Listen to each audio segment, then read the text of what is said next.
Good morning, spiritual companions. We are reading the Gospel of Sri Ramakrishna. Continuing chapter 13, After the Passing Away. Page 552. Rakal was seated in Kali's room. Prasanna sat near him. M too was there. Rakal had renounced the world, leaving behind his wife and child. A fire of intense renunciation burnt day and night in his heart. He was thinking seriously of going away by himself to the bank of the Narmada or some other holy place. Still, he was trying to persuade Prasanna not to run away from the monastery. Rakal to Prasanna, "Where do you want to go? Here you are in the company of holy men. Wouldn't it be foolish to go away from them? Where will you find another like Narendra?" Prasanna, "My parents live in Calcutta. I am afraid of being drawn by their love. That is why I want to flee to a distant place." Rakal, "Can our parents love us as intensely as Guru Maharaj, meaning Sri Ramakrishna, did? What have we done for him to deserve all this love? Why was he so eager for the welfare of our body, mind, and soul? What have we done for him to deserve all this?" M to himself, Rakal is right. Therefore, a person like Sri Ramakrishna is described as the ocean of mercy without any reason. Prasanna to Rakal, "Don't you yourself feel like running away from here?" Rakal, "Yes. Now and then I have a fancy to spend a few days on the bank of the Narmada. I say to myself, let me go to a place like that and practice sadhana in a garden. But I hesitate to live in a garden that belongs to worldly people." Tarak and Prasanna were talking in the big hall. Tarak had lost his mother. His father, like Rakal's father, had married a second time. Tarak himself had married but had lost his wife. Now the monastery was his home. He too was trying to persuade Prasanna to live there. Prasanna, "I have neither knowledge nor love of God. What have I in the world for a support?" Tarak, "It is no doubt difficult to attain knowledge, but how can you say you have no love?" Prasanna, "I have not yet wept for God. How can I say I have love? What have I realized in all these days?" Tarak, "But you have seen the Master, and why do you say that you have no knowledge?" Prasanna, "What sort of knowledge are you talking about? Knowledge of what? Certainly of God, but I am not even sure of God's existence." Tarak, "Yes, that's true. According to the jnani, there is no God." M to himself, "The Master used to say that those who seek God pass through the state that Prasanna is now experiencing. In that state, sometimes one doubts the very existence of God. I understand that Tarak is now reading Buddhist philosophy. That is why he says that according to the jnani, God does not exist. But Sri Ramakrishna used to say that the jnani and the bhakta will ultimately arrive at the same destination." Narendra and Prasanna were talking in the meditation room. Rakal, Harish, and the younger Gopal were seated in another part of the room. After a while, the elder Gopal came in. Narendra was reading from the Gita and explaining the verses to Prasanna. "The Lord dwells in the hearts of all beings, O Arjuna, and by his Maya causes them to revolve, as though mounted on a machine. Take refuge in him with all your soul, O Bharata. By his grace you will gain supreme peace and the everlasting abode. Abandon all dharmas and come to me alone for shelter. I will deliver you from all sins. Do not grieve." Narendra, "Did you notice what Krishna said? mounted on a machine. The Lord, by his Maya, causes all beings to revolve as though mounted on a machine. To seek to know God, you are but a worm among worms, and you to know God? Just reflect a moment. What is a man? It is said that each one of the myriad of stars that shine overhead represents a solar system. This earth of ours is a big part of only one solar system, and even that is too big for us. Like an insect, man crawls on this earth, which, compared to the sun, is only a tiny ball. Narendra sang, "We are born, O Lord, in the dust of earth, and our eyes are blinded by the dust. With dust we toy like children at play. O give us assurance, thou help of the weak. Wilt thou cast us out of thy lap, O Lord, for a single mistake? Wilt thou turn away and abandon us to our helplessness? Oh, then we shall never be able to rise, but shall lie forever dazed and undone. Mere babes are we, Father, with childish minds. At every step we stumble and fall.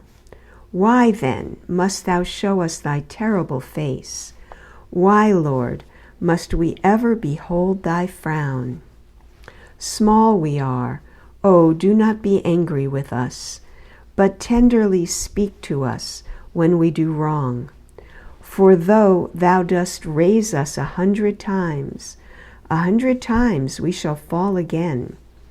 What else can one do with a helpless mind?" Then he said to Prasanna, "Surrender yourself at his feet. Resign yourself completely to his will. Don't you remember Sri Ramakrishna's words? God is the hill of sugar, and you are but an ant. 1 grain is enough to fill your stomach, and you think of bringing home the entire hill. That is why I scolded Kali, saying, 'You fool, do you want to measure God with your tape and foot rule? God is the ocean of mercy. Be his slave and take refuge in him. He will show compassion. Pray to him.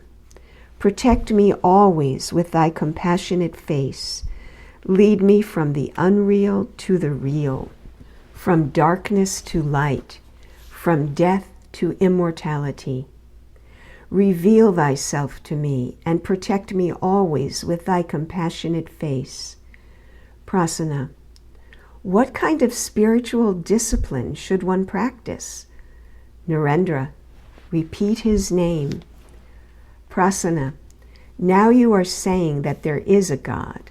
Again, it is you who say that, according to Charvaka and many other thinkers, the world was self-created. Narendra: Haven't you studied chemistry? Who combines the different elements? It is a human hand that combines hydrogen, oxygen, and electricity to prepare water. Everybody admits the existence of an intelligence force, a force that is the essence of knowledge and that guides all these phenomena. Prasanna: How are we to know that God is kind? Narendra: The Vedas say, that which is thy compassionate face. John Stuart Mill stated the same thing. He said, how much kindness must he have, he who has implanted kindness in the hearts of men? The Master used to say, faith is the one essential thing. God exists. He is very near us. Through faith alone does one see him. Prasanna: Sometimes you say that God does not exist, and now you are saying all these things. You are not consistent. You keep changing your opinions. All laughed. Narendra: All right. I shall never change what I have just said. As long as one has desires and cravings, so long one doubts God's existence. A man cherishes some desire or other. Perhaps he has the desire to study or pass the university examination or become a scholar, and so forth and so on. Narendra sang again, in a voice choked with emotion. Hail to thee, our God and Lord, hail, giver of every blessing. Hail, thou giver of good. O Redeemer from fear, from danger and suffering, upholder of the worlds. Hail, Lord, victory to thee. Unfathomable and infinite, immeasurable, beyond compare. O God, none equals thee. Lord of the universe, O all-pervading truth, thou, the supreme Atman, hail, Lord, victory to thee. O thou all-compassionate one, adored by the whole universe, I bow before thy feet. Thou art the only refuge in life and death, O Lord. Before thy feet I bow. Hail, Lord, victory to thee. This is our only prayer, O Lord. What other boon can we implore? Thus do we pray to thee. Grant us wisdom here and in the life hereafter. Reveal to us thy face. Hail, Lord, victory to thee. Again Narendra sang, describing how very near God is to us, as near as the musk to the deer, the exhorting his brother disciples to drink deep from the cup of divine bliss. Drinking the bliss of Hari from the cup of Prema, Sadhu, be intoxicated. Childhood you spent in crying, and youth in women's control. Now, in your old age, full of phlegm and wind, you wait for the funeral couch to bear you to the cremation ground. Within the musk deer's navel, the fragrant musk is found. But how can one make it understand without the proper teacher to guide him on his way? Man, too, is blindly roaming through the world, deluded as the foolish deer that wanders on from wood to wood. M heard all this from the veranda. Narendra got up. As he left the room, he remarked, "My brain is heated by talking to these youngsters." He met M on the veranda and said, "Please, let us have a drink of water." One of the members of the moths said to Narendra, "Why then do you say that God does not exist?" Narendra laughed. End of that day. End of today's reading.